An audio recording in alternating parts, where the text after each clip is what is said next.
definitely real material. You know. No, it wasn't. It's. Do you realize how old this would be, Marty?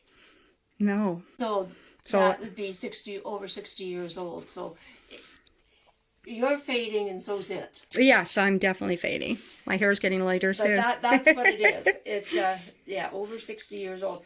And if you take a look at the tiny, tiny, tiny sewing stitches, did you ever look at that? On her sewing machine? I was trying to figure out how the heck she did that. That's on her sewing machine. It was so tiny. Like I know. 1, 2, 3, 4, 5, 6, 7, 8, 9, 10. Yeah, no, it's about 12.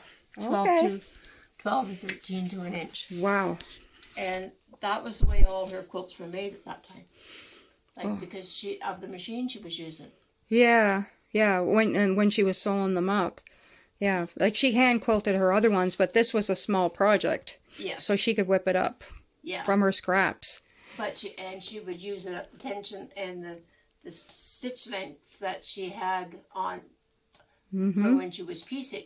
That's why her quilts wore out and they didn't come apart. Oh.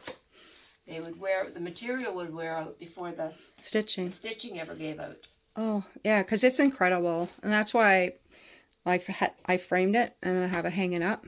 You need to have a proper label for it. Yeah. It's funny that you say that because when I come down, that's one of the next, like I was thinking of that. I was thinking about the labels and that I should really get a handle on that sooner than later because I need it for other projects that I'm doing. Yeah. And I definitely need it on there so it's not forgotten. Yeah. I have quilts at home. Yeah. That's a whole project that I got to go through and I'll bring them to you and each one's going to have the story and then I'll do the label. Yeah. So that I have it correct. The years, approximate years. Even if temporarily you put it on, that's not pin it to the back. Yeah, like, do something that's there. Put it in a Ziploc bag or whatever.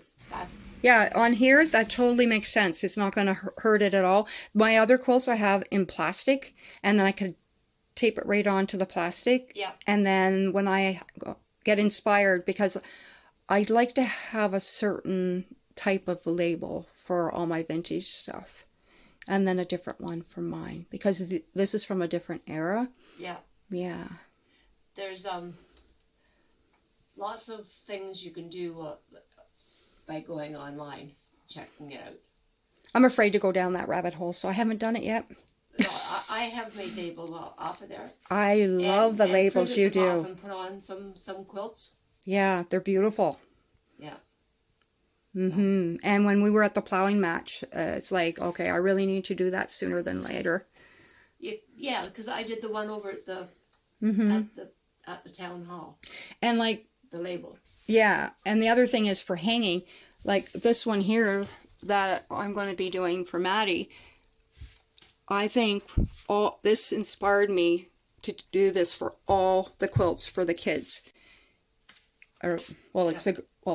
Kids and grandchildren. Maddie's my oldest granddaughter. Oh, yeah. For every single one. Because they may choose to have it on their bed now.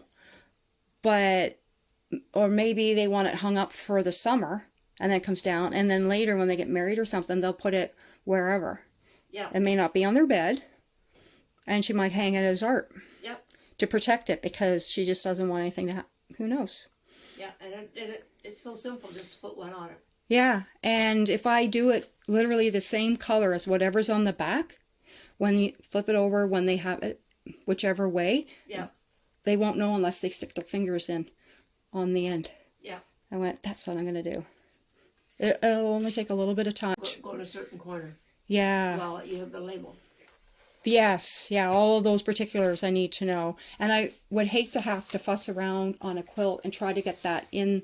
that hanging part in there, but I want it on secure. For the plowing match, I already had a that rod sleeve pocket made. Yeah, the rod pocket. Yeah, for sure.